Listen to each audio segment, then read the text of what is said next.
UP के मुजफ्फरनगर और कश्मीर के कठुआ में सीएम योगी आदित्यनाथ की ताबड़तोड़ जनसभाएं और कहा भारत में यशस्वी नेतृत्व में दिख रहा परिवर्तन। अखिलेश यादव ने जारी किया पार्टी का घोषणा पत्र, विजन डॉक्यूमेंट। निजी क्षेत्र में सभी वर्गों को भागीदारी के साथ दूध समेत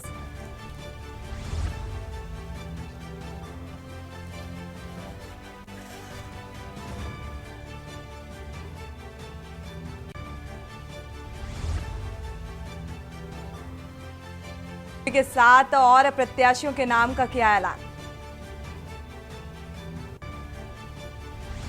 मौसम विभाग का सटीक सिटिंग सांसदों का काटा गया टिकट।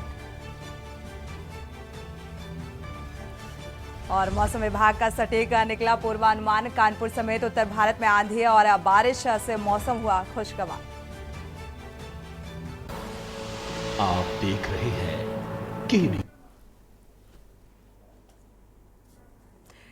खबर उत्तर प्रदेश के साथ मैं सूरी चौहान। खबरों की शुरुआत अहम खबर के साथ गाजीपुर से अहम खबर सामने आ रही है। मोहम्मदाबाद रवाना हुए अब्बास अंसारी रवाना हुआ है और मुख्तार अंसारी की कब्र पर फतेहा पढ़ेगा। अब्बास कालीबाग कब्रिस्तान में मुख्तार की कब्र पर यह फतेहा कार्यक्रम रखा गया है और फतेहा कार्यक्रम में शरीक होने के लिए पहुंचेगा अब्बास।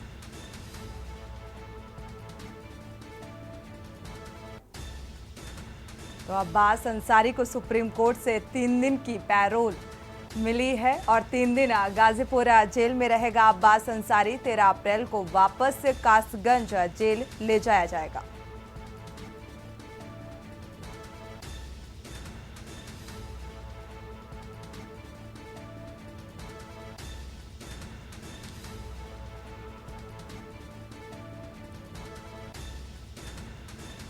तो मोहम्मदाबाद पहुंचा मुख्तार का बेटा अब्बास अंसारी और फतेहा का कार्यक्रम रखा गया है कालीबाग कब्रिस्तान में।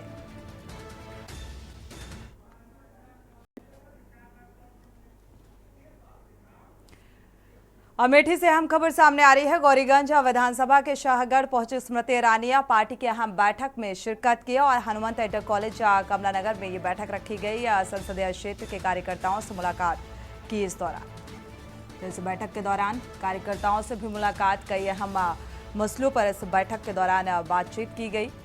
कमला नगर में ये बैठक आयोजित की गई।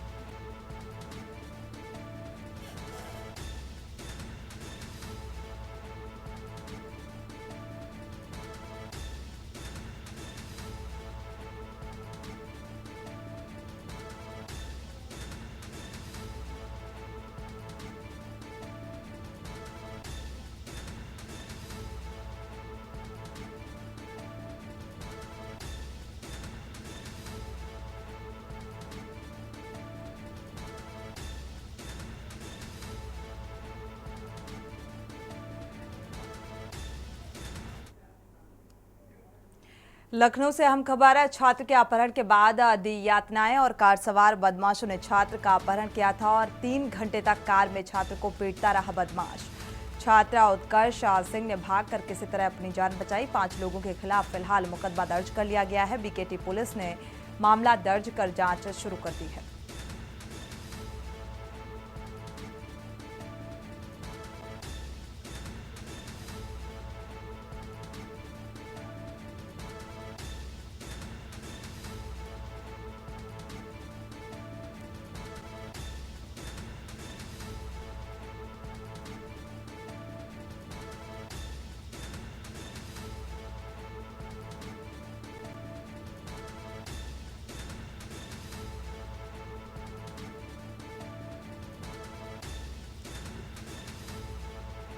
लखनऊ से हम खबर सामने आ रही है। छात्र के अपहरण के बाद यातनाएं दी गई। फिलहाल 3 घंटे तक कार में छात्र को पीटते रहे ये बदमाश और छात्र उत्कर्ष सिंह ने भागकर किसी तरह अपनी जान बचाई। तो 5 लोगों के खिलाफ बीकेटी पुलिस ने मामला दर्ज कर लिया है।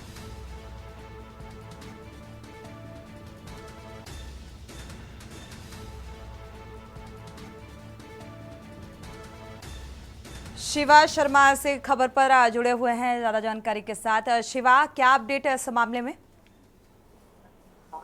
देखिए सोनी, कल देर रात लखनऊ के बख्शी का तालाब थाने में एफआईआर दर्ज हो चुकी है और इसमें 3 नामजद और 2 अज्ञात लोग हैं। और यही लोग कल क्रेटा गाड़ी से आए थे और लखनऊ सीतापुर जो हाईवे है, बीएनसीटी कॉलेज है, यहाँ से एक युवक का उन्होंने अपहरण किया। जो छात्र था, जो सीतापुर से आया हुआ था, लखनऊ के वही बख्शी का तालाब इलाके में बीएनसीटी कॉलेज का छात्र है, और उसको उठा करके उन्होंने जबरन उसे कार में भरा और उसकी मार पिटाई की। और यही नहीं, उसको असलाहे के बल पर डराया धमका और तकरीबन 3 घंटे तक उसे लखनऊ शहर में घुमाते रहे। तकरीबन 3 घंटे बाद जब वो कार जो है एक जंगल सुनसान जगह पर रुकी, तब उस छात्र ने कार का शीशा तोड़ करके खुद रेस्क्यू हुआ और वहां के बाद से वो जब रोड पर पहुंचा तब उसकी मदद से घर वाले आए और इस पूरे मामले में पुलिस ने एफआईआर दर्ज कराई गई। जिन लोगों के इसकी फिलहाल क्या वजह साफ होती हुई नजर आ रही है? किस तरीके से मारपीट की गई? हालांकि पुलिस ने 5 लोगों के खिलाफ मुकदमा भी दर्ज कर लिया है। देखिए सोनी, राम नरेश, आशीष, अरविंद और जो अज्ञात लोगों के खिलाफ मुकदमा दर्ज हुआ है, पुलिस का ये कहना है कि इनके और छात्र के पिता के बीच में आपसी विवाद है। सीतापुर के कमलापुर थाने में उसमें एफआईआर भी दर्ज हुई थी और उसी विवाद के चलते इन दोनों का विवाद हुआ है। लेकिन अगर अपहरण जैसी कोई चीज हुई है तो जरूर ये गंभीर विषय है। किसी का कोई फैमिली मैटर है, उसमें किसी बच्चे को बीच में नहीं डालना चाहिए, उसमें सख्त कार्रवाई की जाएगी। लेकिन बड़ी बात यह है कि जब छात्र का अपहरण किया गया, जब पूरी घटना को अंजाम दिया, तो पुलिस ने जब एफआईआर दर्ज करी है तो बंधक की धारा में एफआईआर दर्ज करी, मारपीट की धारा में एफआईआर दर्ज करी है।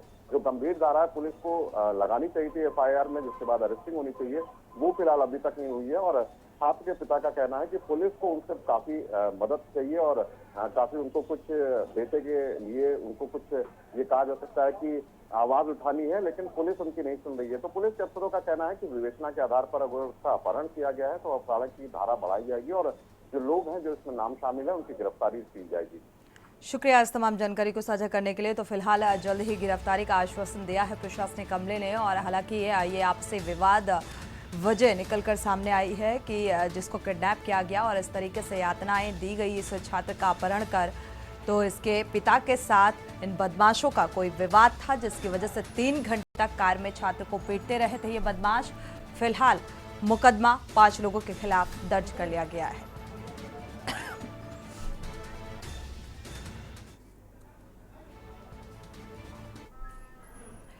बढ़ते आगे, इसी बीच पीलीभीत से खबर सामने आ रही है। लोकसभा बसपा प्रत्याशी पर गंभीर आरोप लगे हैं। अनीश अहमद खां और फूल बाबू पर ये गंभीर आरोप लगाए गए हैं।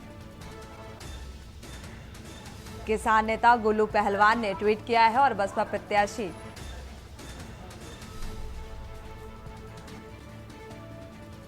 तो फिलहाल पोस्ट किया गया और गुल्लू पहलवान बोले रमजान के बाद एक वीडियो जारी करेंगे, मंत्री कार्यालय में किए गए जुर्म को बताया सजा।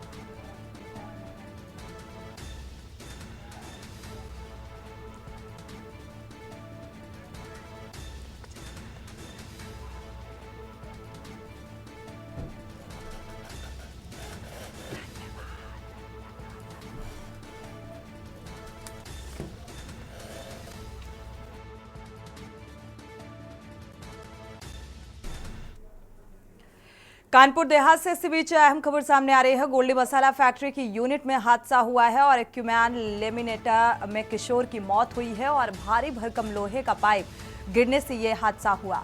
मौत हो गई। इस हादसे में नाबालिग से फैक्ट्री में मजदूरी कराई जा रही थी और मृतक के परिजनों ने फैक्ट्री के अंदर हंगामा काटा। फैक्ट्री संचालक पर लापरवाही का आरोप लगाया है। तो बिना सेफ्टी उपकरणों के ये काम कराया जा रहा था और विसायकपुर का रहने वाला ये मृतक उवैस कादरी बताया जा रहा है।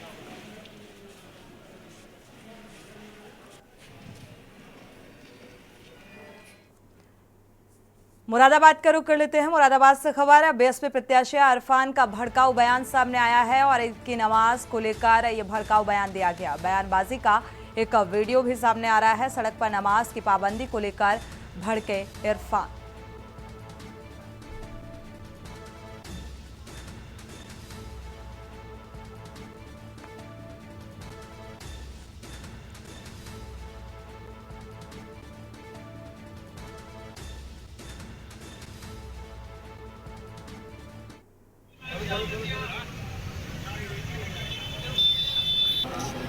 भाई, अगर सरकार चाहती है कि हमारी नमाज़ों को रोकने के लिए, जाहिर सी बात है हम इसके लिए नहीं रुकेंगे।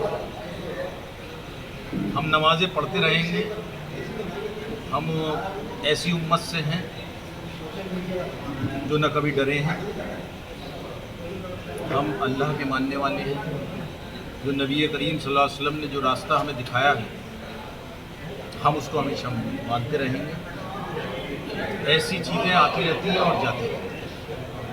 नमाज की बात है तो नमाज ईदगाह पे ही इरफान सैफ़ी पढ़ेगा, और इंशाअल्लाह रही बात वहाँ पढ़ने की बात है कि सरकार की गाइडलाइंस जो आई हैं, रही बात तो सरकार को इंतज़ाम पहले करना चाहिए था। सरकार को ईदगाह के लिए नए अलॉटमेंट, नई ज़मीन पहले से अलॉट करनी चाहिए। अमेठी से इस बीच खबर है, अपने संसदीय क्षेत्र में डर के दौरान केंद्रीय मंत्री स्मृति ईरानी ने संदेश खाली के मामले में आए फैसले को लेकर कहा है कि एक लंबे अंतराल से ममता बनर्जी संविधान नहीं बल्कि शेख शाहजहां का संरक्षण करती आई हैं, और आज कोर्ट का ये आदेश कि संदेश खाली में जिन महिलाओं का बलात्कार हुआ, जिन महिलाओं का शारीरिक शोषण हुआ, वो सारे केस अब सीबीआई के सुपुर्द रहेंगे। और कोर्ट का ये आदेश हुआ है कि मैं कोर्ट के इस आदेश का सम्मान करती हूं, और संदेश खाली की महिलाओं और बच्चों को इंसाफ दिलाने का ये पहला पड़ाव है।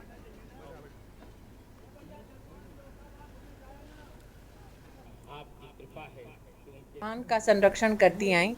आज कोर्ट का ये आदेश कि संदेश खाली में जिन महिलाओं का बलात्कार हुआ, जिन महिलाओं का शारीरिक शोषण हुआ और जिन गरीबों की ज़मीनें लूटी गईं, वो सारे केस अब सीबीआई के सुपुर्द करेगी। कोर्ट का ये आदेश है। मैं कोर्ट के इस आदेश का स्वागत करती हूँ। संदेश खाली की महिलाओं को और गरीबों को विशेष इंसाफ दिलाने का ये पहला पड़ाव है। भारतीय जनता पार्टी पश्चिम बंगाल की इकाई ऐसे परिवारों को न्याय दिलाएगी, ये मेरा विश्वास है। कोर्ट का मेरे ओर से मैं बहुत बहुत आभार व्यक्त करना चाहती हूँ कि उन्होंने संविधान के संरक्षण हेतु ये निर्णय लिया। शेख शाहजहां को बचाने वाली ममता बंदोपाध्याय को अब जनता के सम्मुख जवाब देना पड़ेगा। लोकसभा चुनाव से पहले समाजवादी पार्टी के मुखिया अखिलेश यादव ने आज पार्टी का मैनिफेस्टो जारी किया, और समाजवादी पार्टी के मैनिफेस्टो पर डिप्टी सीएम ब्रजेश पाठक ने जमकर निशाना साधा। ब्रजेश पाठक ने कहा है कि विपक्षी के पास नीति और एजेंडा नहीं है। विपक्षी पार्टियों के कार्यकाल को जनता भूली नहीं है, और यही वजह है कि वो जनता के बीच में आने से कतरा रहे हैं। और ये भी कहा कि मुखिया समाजवादी पार्टी के मुखिया अखिलेश यादव ने विजन डॉक्यूमेंट जारी किया है। जब अखिलेश यादव विजन डॉक्यूमेंट कर रहे थे तो उनके दोनों महासचिव नदारद दिखे। शिवपाल यादव भी समाजवादी पार्टी के महासचिव हैं, और वो भी मंच पर नहीं थे, और इससे ये साफ होता है कि समाजवादी पार्टी का कोई असल विजन नहीं है।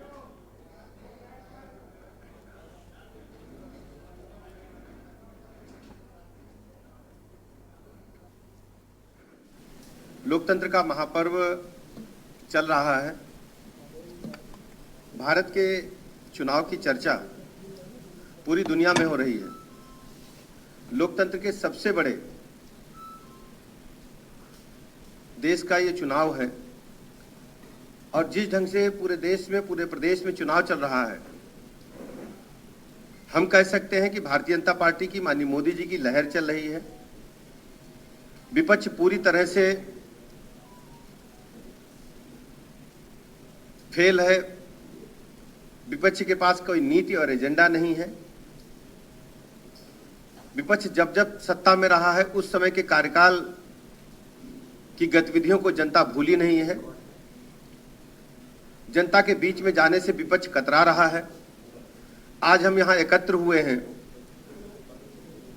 समाजवादी पार्टी के मुखिया ने, अखिलेश यादव जी ने जो विजन डॉक्यूमेंट जारी किया है, उस संबंध में हम कुछ तथ्य आपके समक्ष रखना चाहेंगे। सबसे बड़ी बात थी, जब विजन डॉक्यूमेंट वो पढ़ रहे थे समाजवादी पार्टी का, तो डायस पर हमने देखा उनके दोनों राष्ट्रीय महासचिव, जो उनके चाचा भी हैं, दोनों राष्ट्रीय महासचिव नदारद थे। ये क्या कारण है, इस समय पर मीडिया अपना विश्लेषण करेंगे, लेकिन दोनों राष्ट्रीय महासचिव मंच पर न थे। एक बड़े चाचा, छोटे चाचा, दोनों लोग अनुपस्थित थे। और सबसे बड़ी बात थी कि जिस विजन डॉक्यूमेंट को वो पढ़ रहे थे। वक्त एक छोटे से ब्रेक का, लौटेंगे जब। ब्रेक से वापस आ रहे हैं, रुक करते हैं खबरों का। दिल्ली से सटे यूपी के बागपत में मकान में तेज धमाका हुआ और धमाका इतना जबरदस्त था कि घर में मौजूद 5 बच्चे गंभीर रूप से जख्मी हो गए और जबकि तेज आवाज से इलाका दहल गया। मकान को सील कर फोरेंसिक टीम भी जांच में जुट गई। फिलहाल सभी घायलों को अस्पताल पहुंचाया गया है, जबकि पुलिस पूरे मामले की जांच में जुट गई है। कल ये मैं सोया हुआ था, दावत शहरी खाने के बाद में तो ये जो धमाके की आवाज़ आई, जय धमाके की आवाज़ आई, मैं उठ के जो बाहर है भागा तो ये घर में से धुआं निकला। जिससे मैं से घर में गया तो बच्चे की हालत ऐसी थी, बच्चे बिखरे पड़े थे चारों तरफ। एक बच्चे को मैंने करके बाहर निकाला इन्हें, और अंदर जो इतनी बुरी गंद थी, जैसे कि गंधक पोटास की बदबू आती है, इस तरह की गंद थी अंदर, जिसके धुएं से उठने से मेरे जो है नस भड़क रही है, हाथ पैरों की और सिर दिमाग की भी नस में भड़कन है। देखिए, अभी करीब मुझे 1 बजे पता लगा, अधीक्षक CSC बागपत का मेरे पास फ़ोन आया कि एक ब्लास्ट इंजरी हो गई है बागपत में और उसमें कुछ चोटिल हो गए हैं। तो उनको तत्काल मेरे चिकित्सालय बागपत में CSC जिला अस्पताल बागपत में रेफ़र किया गया। तो सारी टीम मेरी मौजूद थी इमरजेंसी में और तत्काल जो है बच्चे आए हैं, 5 बच्चे आए हैं। अवगत कराना है कि आज दिन में करीब 1 बजे थाना कोतवाली बागपत में सूचना आई थी कि केतीपुरा मोहल्ले में एक संदिग्ध वस्तु से धमाका हो गया है। तत्काल सूचना मिलते ही पुलिस मौके पर पहुंची थी और घायल व्यक्तियों को उपचार हेतु अस्पताल ले जाया गया। इसमें अभी जो घायल व्यक्ति हैं उनका उपचार डिस्ट्रिक्ट हॉस्पिटल में चल रहा है। इनके नाम हैं जाहिद सन ऑफ वकील, शाहिद सन ऑफ वकील, माजिद सन ऑफ वकील, अरमान सन ऑफ वकील और वाहिद सन ऑफ वकील। ये सभी भाई हैं। पीलीभीत में प्रथम चरण में चुनाव होने को तय होने के कारण अपने अपने प्रचार प्रसार में जुटे पार्टियां पीलीभीत में 19 तारीख को लोकसभा चुनाव की वोटिंग होने जा रही है और 17 तारीख को प्रचार प्रसार बंद कर दिया जाएगा। अपने अपने पार्टियों को मजबूत करने में जुटे नेता बराबर चुनावी दौरा कर रहे हैं और 12 तारीख को पीलीभीत के विधानसभा 129 पूरनपुर में पहुंच रहे अखिलेश यादव जनसभा को संबोधित करेंगे। पूरनपुर के राजुआ खंडेलवाल के प्लांट में भी जनसभा को संबोधित करेंगे और इसको लेकर सपा जिलाध्यक्ष जगदेव सिंह जग्गा ने बताया कि पीलीभीत से सपा प्रत्याशी भगवत शरण के समक्ष मांगे गए वोट और जनसभा को संबोधित किया जाएगा। जनसभा में कई कार्यकर्ता, वकील, व्यापारी, कई बड़ी हस्तियां मौजूद रहेंगी।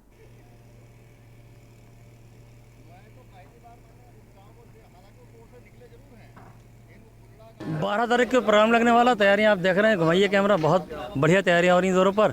कम से कम 40 से 50 हज़ार आदमी आने की संभावना है और चुनाव हम जीत रहे हैं और हमारे राष्ट्रीय अध्यक्ष जी आएंगे, हमारा मनोबल और बढ़ेगा और लंबी लीड से चुनाव हम जीतेंगे और इंडिया गठबंधन की सरकार बनने जा रही है। देखिए, इस समय जो है जनपद पीलीभीत में चुनाव चल रहा है और जिसकी वोटिंग जो है 19 अप्रैल को होनी है और 17 अप्रैल तक जो है उसका प्रचार प्रसार है। प्रचार प्रसार को तेज़ी में लाने के लिए हमारे राष्ट्रीय अध्यक्ष माननीय अखिलेश यादव जी की पूरनपुर में जनसभा होने वाली है 12 तारीख में। 12 तारीख में वो आके अपने कार्यकर्ताओं और यहाँ की जनता को संबोधन करेंगे और अपने पार्टी के एजेंडे को जनता के बीच में बताएंगे। किस स्तर पर तैयारियाँ चल रही हैं? ये तैयारियाँ जो है हमारा एक कार्यकर्ता जो है हर चुनाव में भी लगा है, बूथों पर भी लगा है और इस तैयारी में जुटा हुआ। देवरिया सदर लोकसभा सीट से इंडिया गठबंधन के उम्मीदवार अखिलेश प्रताप सिंह ने जिला मुख्यालय पर टाउन हॉल स्थित कांग्रेस पार्टी कार्यालय पर पत्रकार वार्ता की और न्याय पत्र 2024 को सार्वजनिक करते हुए कहा कि 5 न्याय और 25 गारंटियों से देश की तस्वीर बदलेंगे। और प्रेस वार्ता के दौरान अखिलेश प्रताप सिंह ने कहा कि बीते वर्षों में बीजेपी के उत्तर प्रदेश और केंद्र की सरकार ने देश और प्रदेश की सामाजिक, राजनीतिक, आर्थिक और संवैधानिक ताने बाने को तहस नहस कर दिया है। किसानों को की जो आमदनी है, युवाओं को रोजगार से, महिलाओं को सुरक्षा के भाव से और समाज की अंतिम पंक्ति में खड़े लोगों को समृद्धि से वंचित कर दिया है। लोकसभा चुनाव हो रहा है और करके विकास रोजगार केंद्रित योजनाएं हमारी लाई जाएंगी। अग्निपथ योजना जो है इसे तत्काल निरस्त कर दिया जाएगा और पूर्ण रूप से अस्थायी फौजी की जो भर्ती होती है वो भर्ती तुरंत चालू की जाएगी। आंगनबाड़ी कार्यकर्ताओं की संख्या दुगनी कर 14 लाख अतिरिक्त नौकरियों की अवसर प्रदान किया जाएगा। और जीडीपी में मैन्युफैक्चरिंग की हिस्सेदारी 14% से बढ़ाकर 20% की जाएगी। ये हमारे जो 5 न्याय हैं और उसकी 25 गारंटियां हैं, उनका संक्षिप्त में मैंने आपको जानकारी दी। हमारे 2024 के चुनाव में ये मुख्य हमारे मुद्दे हैं। यूपी के कौशाम्बी जिले में बंद धर्मकाटा के कमरे में चल रही अवैध तमंचा फैक्ट्री पर एसओजी और पुलिस टीम ने छापेमारी की और छापेमारी के दौरान पुलिस टीम पर आरोपी ने फायर कर दी और पुलिस टीम की जवाबी फायरिंग के दौरान मुठभेड़ में जो गौ तस्करी गैंगस्टर एक्ट का अंतर जनपदीय आरोपी था 25,000 का इनामी सैनी कोतवाली क्षेत्र का समीर अहमद अरेस्ट किया गया। एसपी ने प्रेस वार्ता कर मामले की जानकारी साझा की।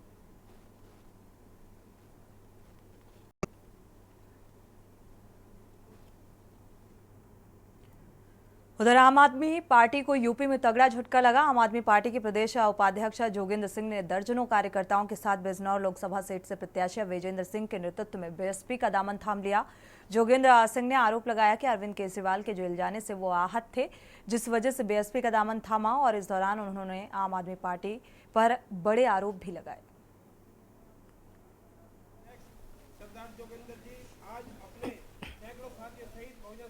देखो, महसूस तो बढ़िया है, बसपा तो बसपा ही है। ये भी बड़ी डिसिप्लिन्ड और बहन जी का जो काडर है हर तरीके से मजबूत भी है।